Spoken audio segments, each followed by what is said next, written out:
김무성 대표는 어제 김종인 씨의 더민주 영입에 대해서 어쨌든 선수들이다. 선거 때마다 자신을 알아주는 사람에게 가는 거다. 더민주가 대어를 가져갔다. 이래 이야기했습니다. 그러면 선수고 대어면 진작 선수나 대어들 꼭 김종인 씨를 이야기하는 게 아닙니다. 좀 많이 좀 영입을 하지요.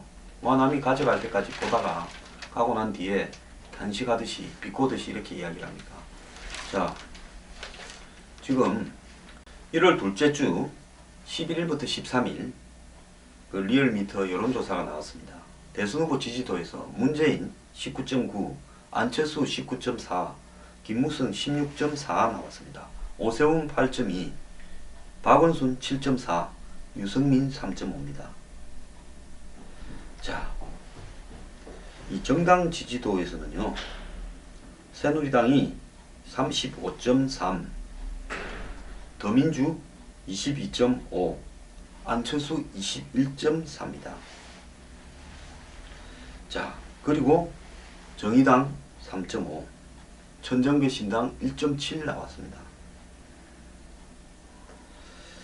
자, 또 다른 여론조사에서 보면 조원머이라는 여론조사에서는 새누리당 35.6, 더민주 21.1, 국민의당 21.1. 자, 리얼메타 조사로 보면 새누리당이 35.3이고 야권의 총합이 49.1입니다. 13.8이 더 높습니다. 야권이 분열돼서 그런데 야권의 지지율 총합이 새누리당보다 13.8이 더 높습니다. 자, 이 좋은 그 여론조사에는 김무성 대표가 24.4, 문재인 19.3, 안철수 15.7로 김 대표가 이기는 걸로 봅니다. 그런데 여기서 보면 양자 대결에서 김 대표는 안철수에게 지는 걸로 나오고 있습니다. 문재인한테는 이기는데요. 자, 우리가 여기서 지금 하나 눈여겨봐야 될 부분은 지금 안철수의 탈당이 야당을 분열시켜서 총선에서 야권이 패배할 거다 이렇게 전망을 하는 쪽으로 새누리당은 사실상 희희낙낙을 해왔는데 지금 보면 더민주 지지율은 옛날에 새정치연합 지지율하고 당 지지율이 똑같습니다. 한번 보세요. 옛날에는 새누리당이 40% 초반대 42, 3%, 그 다음에 새정치연합이 22, 3% 그랬지 않습니까? 중도파가 조금 많았죠. 그런데 안철수 당이 생겨서 21% 이상을 갖고 가는데 지지율이 빠진 것은 새누리당입니다. 새누리당이 7, 8% 빠졌어요. 중도측의 지지율이 한 10% 좀 갔어요. 안철수 당에. 그 다음에 문재인 새정치연합의 지지율은 1% 정도 빠진 겁니다. 오히려 문재인과 안철수 개인의 지지율은 더 높아졌어요. 김무성 대표의 지지율은 더 빠져버렸고요. 자, 대선 후보에서 문재인, 안철수 두 사람을 합치면 39%가 나옵니다.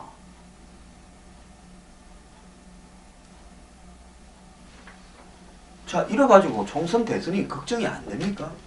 야당이 분열되니까 이길 수 있다고요? 제가 이야기했잖아요. 총선 전에 수도권이나 이런데 자발적인 서로 간에 합당이 선거연합이 있어서 여론조사에서 후보 단일화할 거라고요. 자, 과거에 91년 말에 3당 합당을 해가 당시에 통일민주당, 그 다음에 신민주공화당, 그 다음에 민정당이 합당을 해서 218석이 되었습니다. 합당 직후에 14대 총선을 치렀는데요. 정보기관에서는 한 200석 얻을 거라 봤는데 민주당이 149석, 민주당이 97석, 국민당이 31석을 얻었습니다. 그래서 민주당이 의석이 확 쪼그라들어져 버렸습니다. 자, 야권의 분열이요. 저는 야당의 몰락이 아니라 야당의 이 활력, 활성화, 동력을 더 키워주는 부분이라고 보고 있습니다.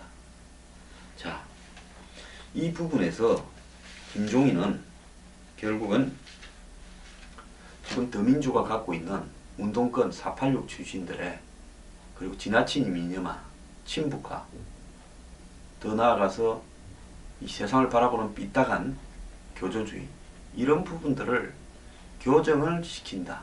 즉 중도 보수로 상당히 옮겨간다라는 의미를 갖고 있습니다. 이 사람이 뭐 경제적으로 진보인 것처럼 보이지만 저는 김종인 씨가 주장하는 경제민주화나 뭐 복지학충 이런 부분들은요, 가장 기본적으로 우리 사회가 갖춰야 될 부분이지 여야의 문제가 아니라고 보고 있습니다. 근데 한국 사회가 워낙 비정상이다 보니까 김종인 씨가 과격한 것처럼 보였어요. 김종인 씨는 과거에 박 대통령 밑에서 참모로 있으면서 이 국민연금, 의료보험의 첫 이 시발점 되는 연구를 제안을 한 사람입니다. 그러니까 민정당에 들어갔지 않겠습니까? 민정당에서 비례대표 한번, 민자당에서 한번 하지 않았습니까? 원래 이분은요, 뭐 경제적으로는 진보, 그 다음에 뭐 안보적이거나 외교적으로는 보수다. 그래서 보수적인 취향이 강한데 경제적으로만 좀 개혁적이다, 진보적인 색채가 있다. 저는 이분이 가지고 있는 이야기하는 정도가 진보라고 보기에는 거의 독일에서 기민당이 주장하는, 독일 보수정당이 주장하는, 지금 집권하고 있지 않습니까? 메르켈에.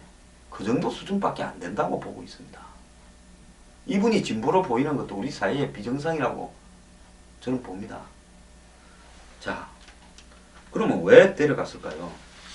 결국은 문재인은 앞으로 김종인을 앞에 내세워서 중도 보수로 굉장히 클릭하는 모습을 보여주려고 할 겁니다.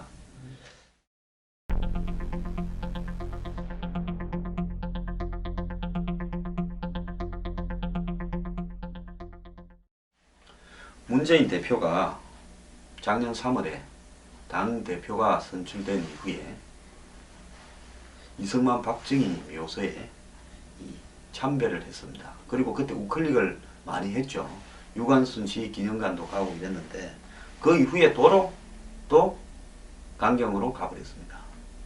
그래서 이 친노의 특징은 DNA 운동권 출신이라는 것을 지우지 못하고, 문재인 대표는 뭐 성장 과정에서 운동권을 별로 한 것도 없지만 어쨌든 친노의 영향을 받아가지고 항상 뭐 조금 정상으로 가는 것 같다가 왼쪽으로 브레이크를, 아니 핸들을 돌려버립니다.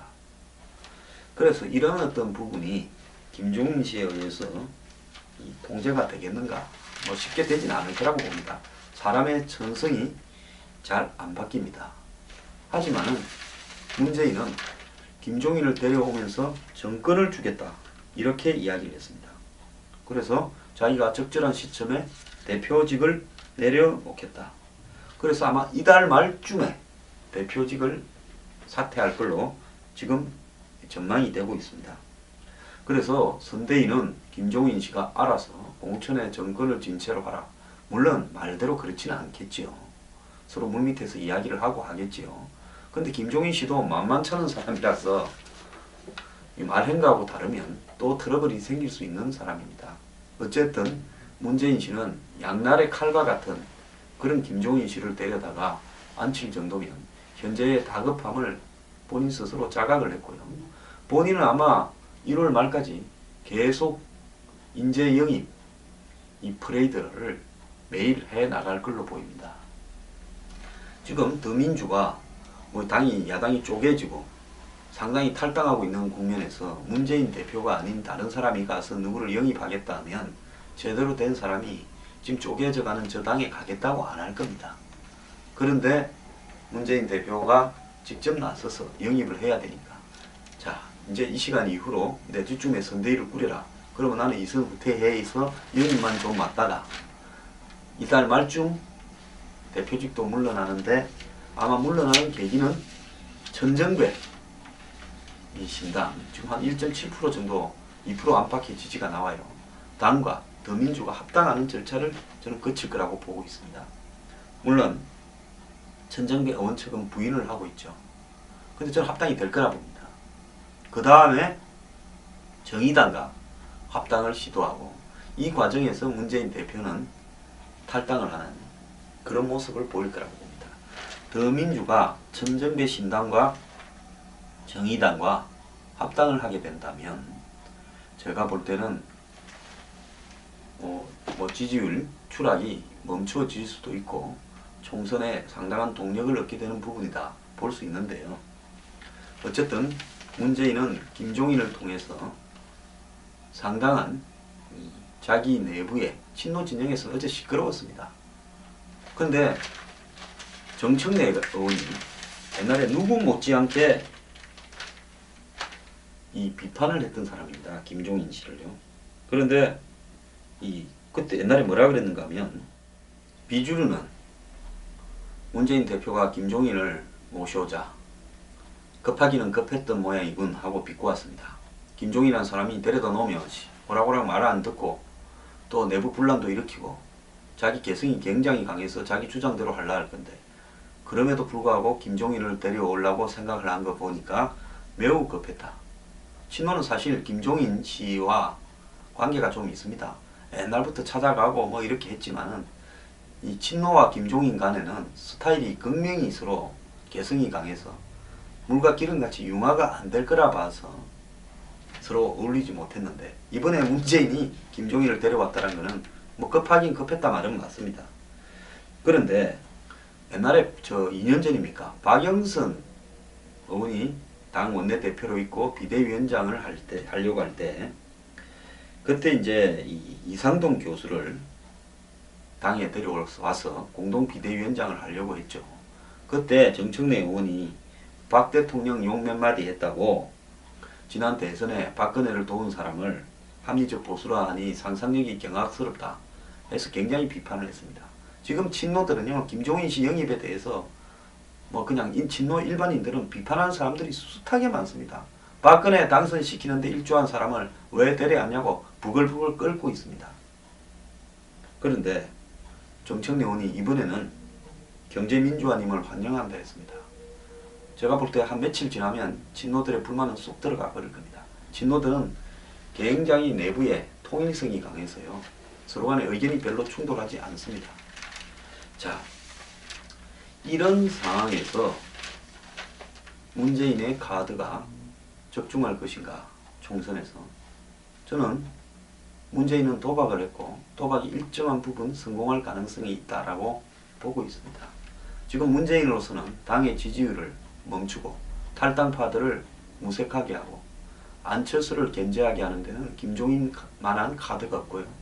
또 새누리당의 경제 정책, 현 정부의 경제 문제를 부각시켜서 총선 쟁점화하는 데는 김종인만한 카드가 없다라는 판단을 했는데 저는 그 판단 부분이 뭐 급해서 한 거지만은 나름대로는 뭐 제대로 봤다라고 보고 있습니다. 뭐 여기서 철새라고 아무리 이야기를 해봤자 윤여준 그 다음에 김종인이 뭐 국민들이 지지할 사람은 다 합니다. 그래서 뭐 한국에는 사람은 다 이 당 저 당 다녀버리면서 때가 묻었는데요. 뭐 그 사람이 가지고 있는 상징성이 있다면 그걸 마지막이라도 이용을 하려고 하는 것이 대한민국의 정치판입니다. 그런데 아무것도 안 하는 것보다는 시도하는 것이 저는 낫다고 보는데 문재인은 이 급해서 김종인 카드를 썼는데 문재인이 친노가 가진 운동권 교조주의적인 좌편향 이념 성향을 버리고 중도로 회귀하는 이 계기가 될 수 있을지 한번 주목해 보겠습니다.